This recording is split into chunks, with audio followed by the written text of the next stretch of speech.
5 araw na lang, bakbakang Pacquiao, Rios na. At sa napit na laban, may mensahe si top-rank CEO Bob Arum kay pambansang kamao Manny Pacquiao. Sakaling hindi siya magwagi sa pagtutos nila ni Brandon Rios.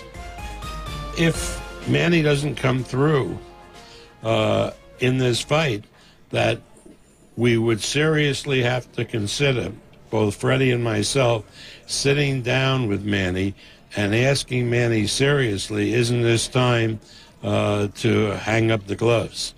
Ang tanging plano ko ay manalo sa fight para makapagbigay ng kasiyahan sa ating mga kababayan, especially yung mga families na naapektuhan sa typhoon. Kaya doble kahit si Pacman sa ensayo, pero sa halip na sa oval o sa isang gym, sa loob ng kanyang hotel suite sa Macau, doon siya nag-training. Hindi kasi agad nakahanap ang Team Pacquiao ng lugar na pwedeng pag-ensayuhan ni Pacman. Sabi ni Pacquiao, ginagawa niya lahat para maibalik ang tiwala ng buong mundo sa kanyang kakayahan. Bukod sa pagpalakas ng katawan, kasama rin daw sa kanyang training ang mind at spiritual conditioning.